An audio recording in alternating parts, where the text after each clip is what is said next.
Hi, I'm Kathy with Harris County Precinct 4 Encore. Thank you for joining us on another Encore excursion. Today we are visiting the Lone Star Flight Museum to learn about the history of aviation. We are in for a special treat today. We're going behind the scenes to view an exact replica of a World War II plane flown by George Bush Sr. called the Avenger.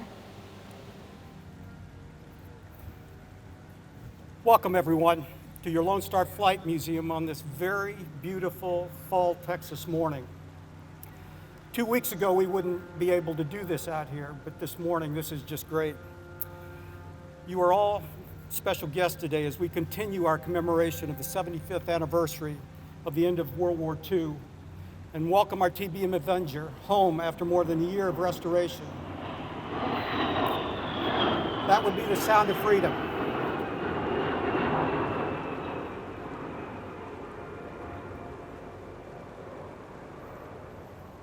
We're about to welcome home our TBM Avenger after more than a year of restoration to honor President George H.W. Bush and his service in World War II. A very, very special welcome to our World War II veterans who are and represent all of the greatest generation. Without you answering the call to action and your devotion to duty, we likely would not be here today. I'd also like to recognize Senator Larry Taylor and Representative Dennis Paul. Welcome. We have members of the Bush family, Neil and Pierce Bush. We are so pleased to have you here with us today. And to our board members, staff, family, and friends, welcome, and get ready for something special.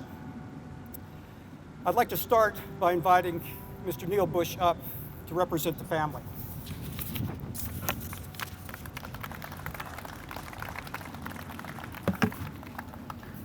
Well, thank you very much, General. This is a very special treat for the Bush family. I'm, by the way, bringing my son Pierce with me. So Pierce, stand up and wave to the crowd here. Here's a fellow Houstonian. It's a moment of great pride because we miss our father every day. Our family misses him. I believe our country misses him. We're in particularly divisive times. And for a man whose spirit and ethos was all about service to others, selfless service to others, being humble and patriotic in his service. Oh my gosh. Thank you, Pierce. Anyway, we miss him. And so this occasion of rolling out an Avenger is just a great reminder of a life so beautifully well lived. I think it's fair to say that when my father, on his 18th birthday, joined to become a pilot in the U.S. Navy, against the advice of his own father and against the advice of the Secretary of State at the time, that he showed his true colors, that he wanted to fight for our freedoms and for the veterans that are here from World War II, for the veterans that are here from any conflict that we've had in our country. We think about and praise and are so grateful for your service to our country.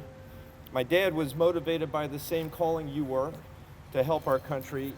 And his experience, which I won't go into detail on, of having flown 54 combat missions and having been shot down, clearly shaped his thinking as a public servant leading up to the commander-in-chief. My father understood that there is a benevolent use of power, that you can use power to keep peace and to maintain the freedoms that we cherish in America. But he also understood the terrible costs of war.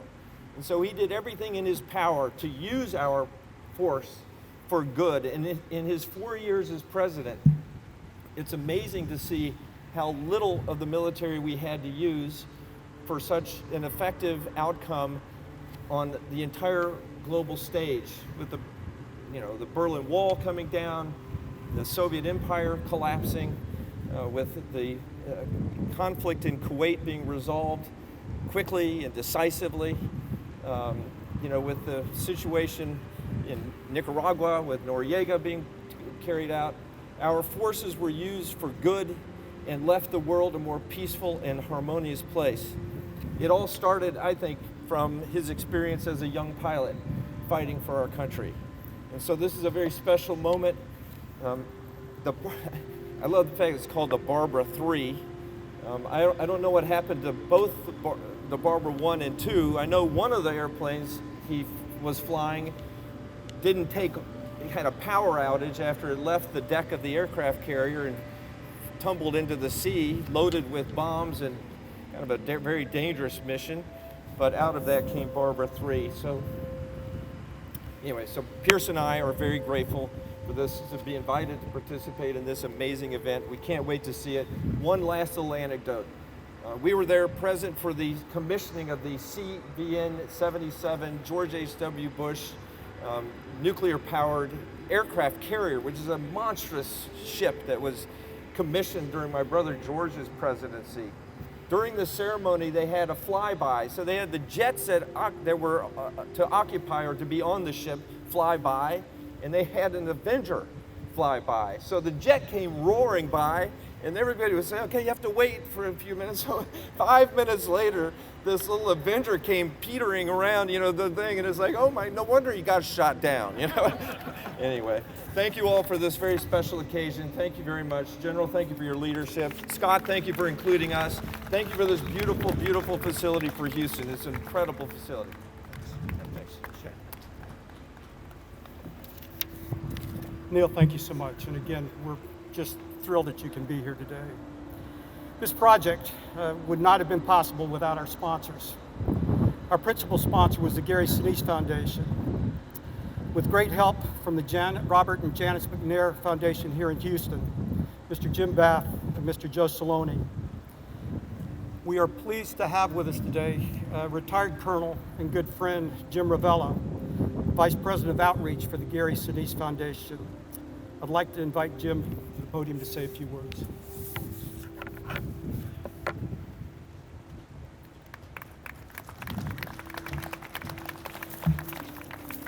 Well, thank you all. It's an honor to be here and represent Gary and the foundation. He passes his regrets that he could not be here. Gary is dealing with a family medical issue, and that kind of keeps him from traveling right now. So he passes on his thanks to everyone for being here and for the support that the local community and for the Lone Star Flight Museum and its board members are doing here to preserve this important part of our history. So first, I have to spend a special thank you to our World War II veterans. You are near and dear to the heart of the Gary Sinise Foundation, as all veterans are, but especially the greatest generation. So thank you all for being here, and thank you for what you did to allow us to have this day today.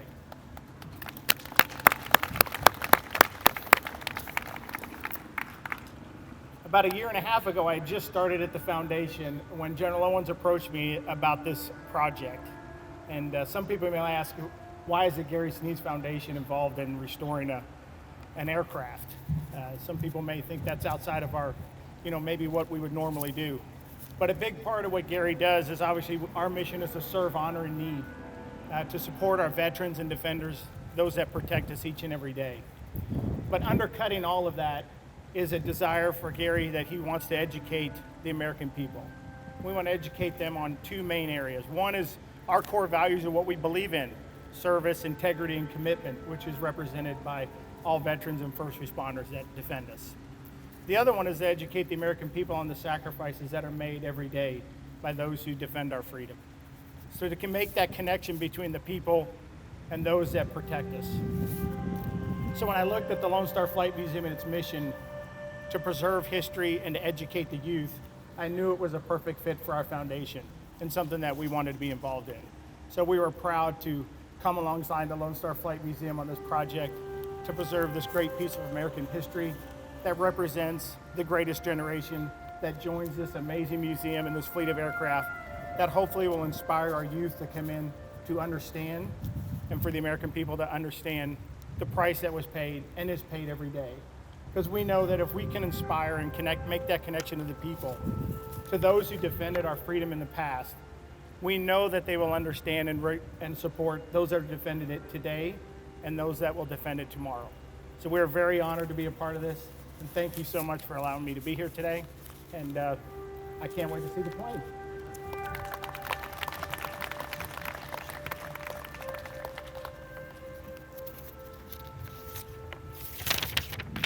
Thanks so much, Jim. This project was over a year in the making, and I'd like to thank Warbird Aero Restoration at Pearland and Hangar 360 out of Clinton, Mississippi. This morning, John Mosley, who owns Hangar 360, got up bright and early and left about 6 o'clock this morning and flew in to be with us here today. John, where are you? John's over here. And we've got representatives from Aero Restoration with us today as well. Ted, where are you? Norman, are you out here? They are here. And the leader of Aero Restoration is Charlie Hainline. You're going to see in a few minutes. He'll be in the cockpit of the Avenger when it comes around. I thank all of you for the hard work that will make this aircraft a centerpiece of our collection. Now, if you will, go back with me in time for a few minutes. Before the Second Gulf War, back before 9/11, before Desert Shield and Desert Storm, before Vietnam and Korea, go back with me 76 years to 1944, to Saturday, September 2nd of that year. Bob, you weren't quite net 19 yet, I don't think, at that time. But you were training to be a top turret gunner on a B-24, and you'd arrive in the Italian theater in a few months from now. And Ed, where's Ed? Ed Cleric. There you are, my friend. Ed, you were pops to your B-17 crew at the ripe old age of 21, flying out of Polebrook in England.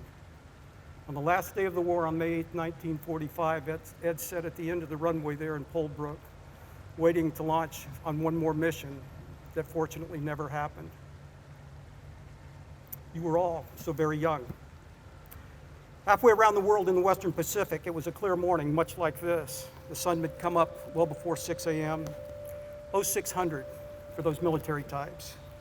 And by this time, it was in the low 80s, kind of Houston standard. The aircraft carrier San Jacinto, with the Texas flag flying off its standard, at the approval of Admiral Nimitz, a Texas native. At 622 foot long, displacing 11,000 tons, the San Jacinto wasn't quite as big as her sisters, the Enterprise and the Lexington, which were over 900 feet long. They were the two heavy carriers in the group. But along with the other light carrier Princeton, the cruiser Indianapolis, and a dozen destroyers, they were formidable as Task Group 58.3, which is part of 4 task groups of Task Force 58, which was now attacking the inner perimeter of Japan and had been since January. First the Marshall Islands, and then the Northern Marianas, including Saipan, Kenya, and Rhoda, and Guam. Task Force 58 was going to continue to attack and support the amphibious assaults of the island hopping campaign until Japan surrendered. This morning, it's Chichijima, a rocky, mountainous island, the largest in the archipelago, some 600 miles south of Japan and 150 miles north of Iwo Jima. It was in the middle of nowhere.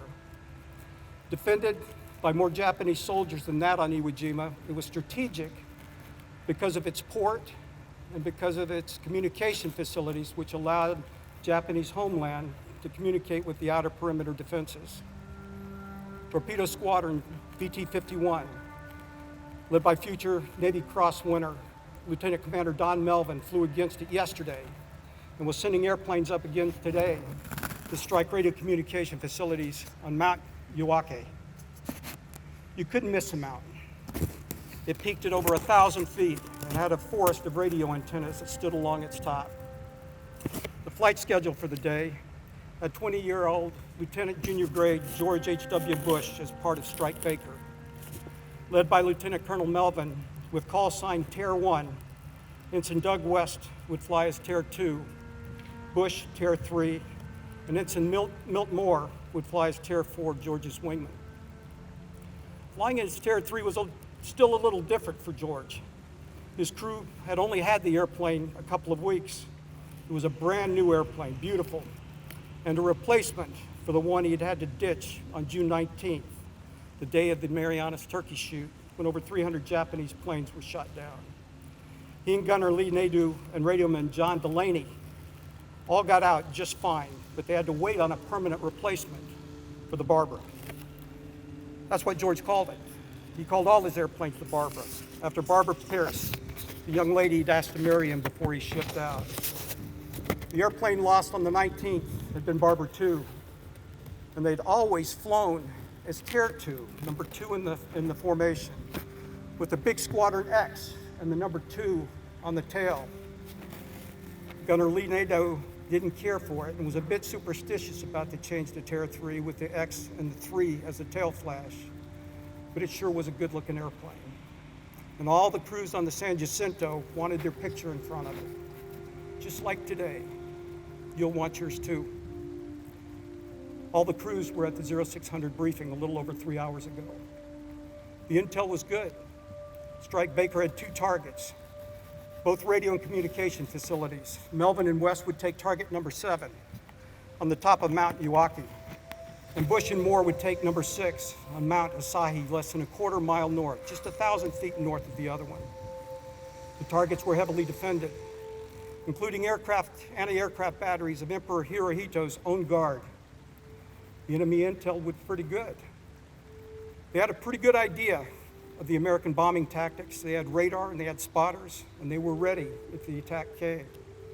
This was not going to be an easy day for Strike Baker. Right after the briefing, the squadron ordnance officer, Lieutenant J.G. Ted White, asked George if he could fly in the gunner position for an operational check of things. George said sure, as long as the skipper was okay with it, which he was. So at a little after 0700, VT-51 was ready to go. And at 0715, almost 2 hours ago, Terror 3 launched to join the division and the SB-2C Helldivers, just like the one we've got in the hangar here. They launched off the Enterprise and would join in the attack. Lee Nadeau stood on the deck of the San Jacinto, not a happy camper. He didn't care for the change, but there was nothing they could do but wait. By 8:20, about 1 hour ago, the formation crossed the southeast coast of Chichijima. Melvin put the flight in echelon at about 8,000 feet for the runs from south to north. So he took the airplanes and he put them 1, 2, 3, and 4. And they'd cross the southeast coast of Chichijima. It's shaped like a big upside-down comma. So it looks like this. It comes around and it comes up like this. The port set over here on the west side. And along the eastern spine was the jagged, rocky, volcanic and mountainous cliffs. Mount Iwaki set right here. About 1,000 feet north set Mount Asahi, which was Terror 3's target. At about 8:25, Strike Baker started the attack run. Melvin and then West pushed over and turned into a steep 30-plus degree bank turn, sighting the target over the nose of the airplane. Then Bush and Moore followed. The Hirohito anti-aircraft units came alive and started filling the sky with exploding shells and shrapnel. The black puffs of smoke surrounded them, but they stayed on target as the speed built up and the whine of the wind grew in the dive. Suddenly, Terror 3 was jolted as one of the shells exploded around the aircraft. Boom! Smoke poured from the engine cowling and he could sense the coming fire.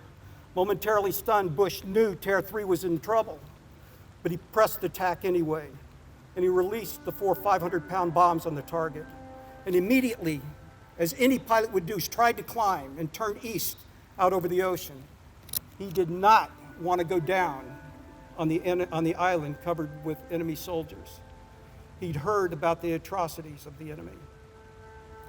Losing both power and altitude, he turned the plane to starboard to give Delaney and White a chance to get out through the rear hatch on that side.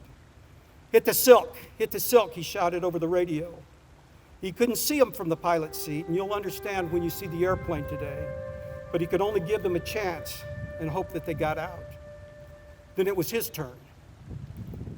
He was supposed to dive over the wing and let the wind carry him away from the airplane, but something happened. Maybe he pulled the ripcord early or something, but as he went out, he struck his head and gashed his head on the rear stabilizer, and the chute, as it billowed open, snagged on the tail, and panels of the chute opened up. He came down quickly. He didn't see any other chutes. But then he hit the water and managed to get out of his chute. He released the snaps and he raised his hands, and the chute came out, and the wind carried the chute away toward the island. It had done its job. He'd lost his seat kit and raft in the bailout. But wait. There was Milt Moore in Tier 4 right above him. He was only about 500 feet, and Milt was dipping his wings like this. It must be the raft. It's got to be the raft. I got to get to the raft, he said, or thought. Finally, he did see it, and he swam and made his way to the raft. He inflated. It wasn't much larger than a seat cushion, and he climbed into that little one-man raft and sat. Bleeding from the gash on his head, he could still see Milt Moore in Tier 4 above. Just breathe, he thought. Just breathe. He knew he had a chance. It was only about 8:40. It was only about 0840. It had all happened so very fast. Commander Melvin in Tier 1 saw the bailout and radioed the bailout position to the submarine standing by on the southwest side of the island for just this situation. It was going to take a little bit to get around the island and avoid the minefields. Hurt, scared, soaked, and sick from swallowing seawater in the choppy ocean, he waited and worried about Ted White and John Delaney. He hoped they were okay. Milt Moore stayed until he had to leave for fuel. USS submarine Finback will find him in a couple of hours and have him out of the water just before noon. Lieutenant Bush would stay on the Finback for another 30 days while his submarine continued its war patrol. But rather than take an earned extended leave, he made his way back to the San Jacinto and would eventually fly 58 combat missions, earning the Distinguished Flying Cross for the actions on September 2nd. Lieutenant White and radioman John Delaney tragically were lost. On December 9th, 2006, Teresa and I had the privilege of hosting President and Mrs. Bush at Anderson Air Force Base, Guam for a couple of hours during a fuel stopover while they were en route to Thailand. See if you can get him to, can you slow down a bit? Ever gracious, he consented to tour our little room of a museum there in Base Ops and talked a little bit about his time in the Pacific. He even found an Avenger in our model aircraft collection. I was very thankful it was there. Today we're on the ramp of a beautiful 130,000 square foot museum he helped build, and we're about to see the real thing. I wish you could see it. On April 27th, speaking with the U.S. Naval Institute, President Bush had this to say of his shoot down. It was a traumatic experience, but no different than a lot of kids did in World War II. And that's the point I want to make. There's nothing heroic about doing your duty, trying to serve with honor, and there's nothing heroic about getting shot down. I've always wondered why they honor you if you get shot down, but if you do what you're supposed to do and land your airplane safely back on the ship, you're just another pilot. Listen now. I hear Tier 3 coming down the taxiway. When the Barbara 3 gets here, she'll be a little loud, and we'll pull up right here in front. She may have a little oil on her, may be a little dirty, but remember, she's just coming off mission. The skipper wouldn't allow us to put names and anything else on the airplane, but he said what we painted on her today is just fine. She's going to salute you today with her folded wings. That salute will be in honor of our very young World War II veterans that are with us here today, and forever young Lieutenant J.G. William Ted White and radioman John Delaney, and then 20-year-old Lieutenant Junior Grade, later Commander-in-Chief and 41st President of the United States, your father, your grandfather, George H.W. Bush. Let's watch her taxi in.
Isn't she pretty?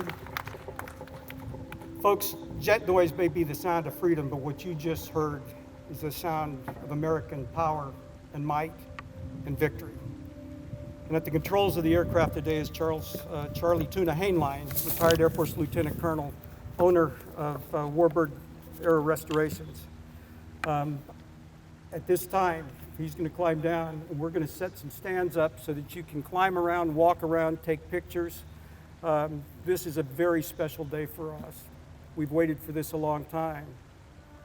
To Bob and Ed and all of our World War II vets that are here with us today, I cannot tell you how much we appreciate you, the call to duty, the sacrifices that you made, that you're here with us today speaks volumes for you and your generation.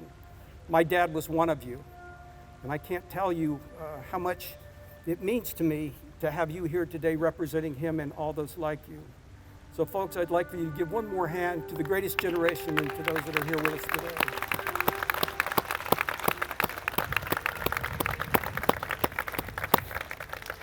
And finally, to my staff who set all this up this morning, and thank you so much. You're terrific.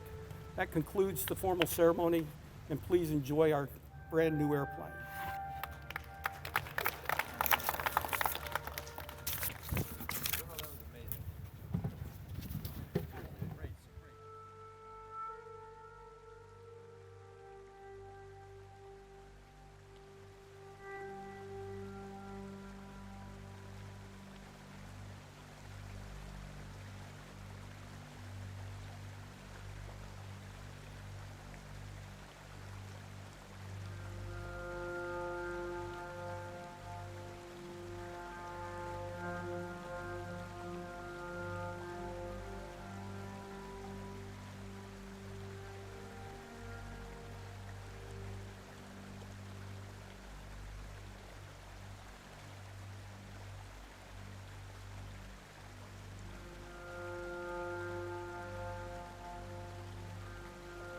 Thank you for joining us on another Encore excursion. We hope to see you next time.